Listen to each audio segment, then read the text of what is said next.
I was on a date. It went well. It was one of those dates where you're like, yes, he's almost definitely going to kiss me goodnight. We were about 3 blocks away from my apartment building. He was like, oh, why are we stopping here? I thought you lived in the 90s. I started stammering because I didn't really want to admit what the issue was. And then finally I said, it's my doorman.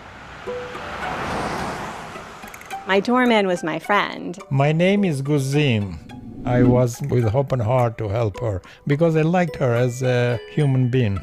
There were some gentlemen callers who would wait in the lobby for me to take me out, like that sort of old-fashioned thing when your date met your dad. We had such a good understanding, passing by in the lobby, sometimes without saying any word, just looking at each other.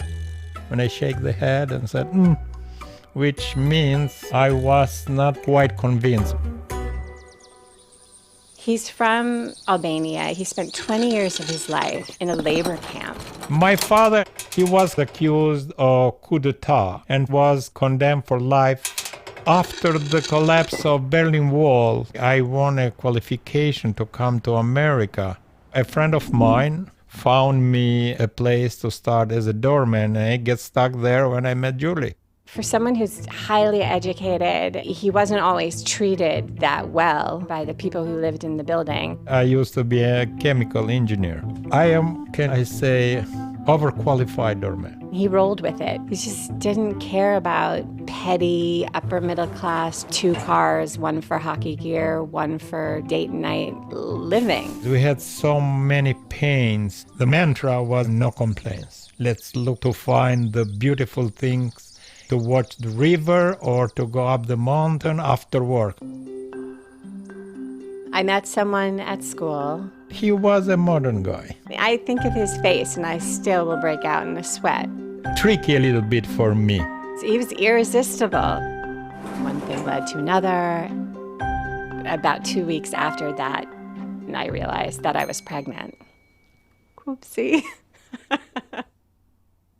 Kazim was one of the first people to know. She was very emotional. He had no dog in the race. He was just my friend. I said, Julia, everything is going to be all right.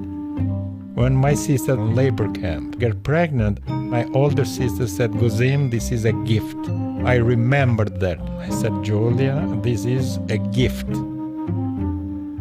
I just slowly told everyone, including my daughter's father.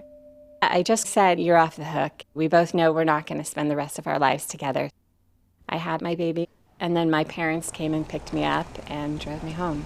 Kazim was there when we pulled up. I'm not supposed to leave the door, but I do for special people. He had tears in his eyes. I had tears in my eyes. It was a wonderful moment. I said, beautiful. He didn't think I needed to follow conventions and get married just because a baby was on the way. The care and love grew much more up because you became double.